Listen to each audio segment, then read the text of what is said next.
अस्सलाम वालेकुम। मैं हूं डॉक्टर अरहम शब्बीर। आप मेरा यूट्यूब चैनल देख रहे हैं। आज हम डिस्कस करेंगे ग्लूटाथायोन के स्किन वाइटनिंग इफेक्ट के बारे में। ग्लूटाथायोन को स्किन वाइटनिंग के लिए बहुत ज़्यादा इस्तेमाल किया जा रहा है। मुख्तलिफ इस्तेलाहात इस बारे में इस्तेमाल होती हैं। अब इसको स्किन वाइटनिंग कह लें या फेयरनेस ऑफ कम्प्लेक्शन कह लें या एंटी मेलानोजेनिक इफेक्ट कह लें या कॉस्मेटिक पर्पज़ कह लें, तकरीबन एक ही बात है। ग्लूटाथायोन को मुख्तलिफ ममालिक में मुख्तलिफ पर्पज़ के लिए इस्तेमाल किया जाता है। मिसाल के तौर पर ग्लूटाथायोन को कैंसर कीमोथेरापी में एडजेंट के तौर पर फिलिपाइन में अप्रूव्ड किया गया है। इसके अलावा कुछ तहकीकात के मुताबिक जिगर के मरीजों में ग्लूटाथायोन के इस्तेमाल करने से अच्छे असरात देखने में आए हैं। ग्लूटाथायोन मार्केट में न्यूट्रिशनल सप्लीमेंट के तौर पर मौजूद है। न्यूट्रिशनल सप्लीमेंट वो चीज़ें होती हैं जिनको डाइट के साथ इस्तेमाल करवाया जाता है ताकि हेल्थ प्रॉब्लम्स के रिस्क को कम किया जा सके। मिसाल के तौर पर आर्थराइटिस या ऑस्टियोपोरोसिस वगैरह। इन सप्लीमेंट्स में अमाइनो एसिड्स, मिनरल्स, विटामिन्स और एंजाइम्स वगैरह होते हैं। ग्लूटाथायोन चूँकि पावरफुल एंटीऑक्सीडेंट है, इसलिए ये भी सप्लीमेंट के तौर पर इस्तेमाल होता है। लेकिन समझने की बात यह है कि स्किन वाइटनिंग के लिए ज़्यादातर ग्लूटाथायोन को इंजेक्शन या ड्रिप की फॉर्म में इस्तेमाल करवाया जा रहा है। तो जब इसका इस्तेमाल इंजेक्शन या ड्रिप की फॉर्म में किया जाता है तो ये न्यूट्रिशनल सप्लीमेंट नहीं रहता, बल्कि ये ड्रग या दवाई बन जाती है। और किसी भी ड्रग या दवाई का इस्तेमाल सर्टिफाइड डॉक्टर की ज़ेरे निगरानी ही करना चाहिए। ग्लूटाथायोन मार्केट में स्किन पैच के तौर पर भी अवेलेबल है। स्किन पैच की एक लिमिटेशन ये है कि इसको जिस जगह पर लगाया जाता है उस जगह पर लोकलाइज्ड इफेक्ट होता है, सिस्टेमिक इफेक्ट नहीं होता। इसके अलावा वो ग्लूटाथायोन जो टैबलेट की फॉर्म में ली जाती है, वो उसकी लिमिटेशन ये है कि वो मैदे या आंत से प्रॉपरली एब्जॉर्ब नहीं होती।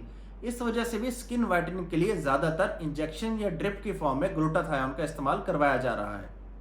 अगली बहुत इंपॉर्टेंट बात यह है कि ग्लूटाथायोन का इंजेक्शन या ड्रिप की फॉर्म में स्किन वाइटनिंग के लिए इस्तेमाल यूएस एफडीए से अप्रूव्ड नहीं है और ना ही इसके इस्तेमाल के दौरानिए और डोज के बारे में कोई रिलायबल गाइडलाइंस हमारे पास मौजूद हैं। ये ग्लूटाथायोन का इंजेक्शन या ड्रिप के ज़रिए जो स्किन वाइटनिंग के लिए इस्तेमाल है, इसके बारे में ऐसा कोई लार्ज स्केल क्लिनिकल ट्रायल भी मौजूद नहीं है जिसका डाटा रिलायबल हो। लेकिन क्लिनिकल प्रैक्टिस में ये देखा गया है कि अगर स्पेशलिस्ट डॉक्टर की ज़ेरे निगरानी ग्लूटाथायोन का इस्तेमाल करवाया जाए तो उनके नज़दीक स्किन लाइटनिंग इफेक्ट आता है।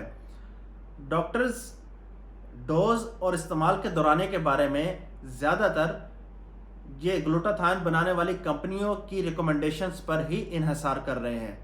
प्रैक्टिशनर्स में भी दो तरह के लोग हैं। एक वो जो कि डर्माटोलॉजिस्ट हैं।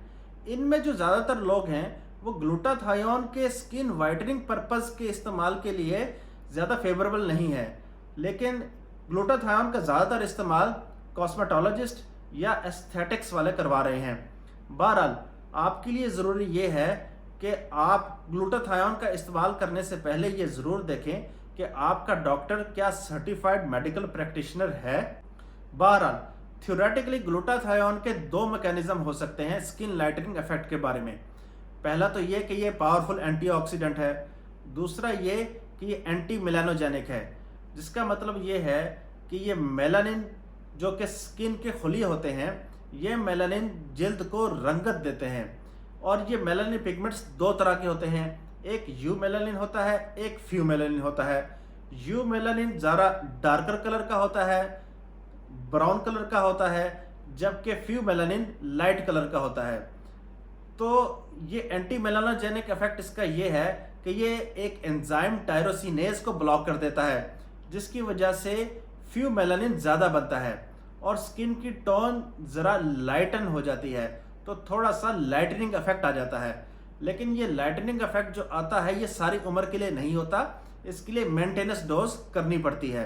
इसलिए इस गलतफहमी में ना रहिएगा कि एक दफ़ा अगर लाइटनिंग इफेक्ट आ गया तो आपको उसके बाद दोबारा ग्लूटाथायोन के इस्तेमाल की ज़रूरत नहीं होगी, बल्कि इसकी मेंटेनेंस डोज को आपको जारी रखना पड़ेगा।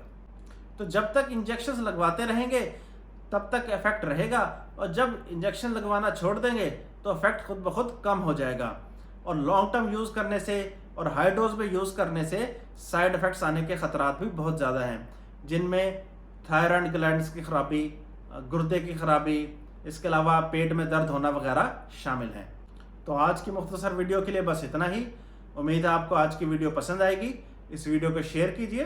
मज़ीद तिब्बी, तहकीकी और मुस्तरद मालूमात के लिए इस चैनल को सब्सक्राइब कीजिए और बेल आइकन पर क्लिक कीजिए।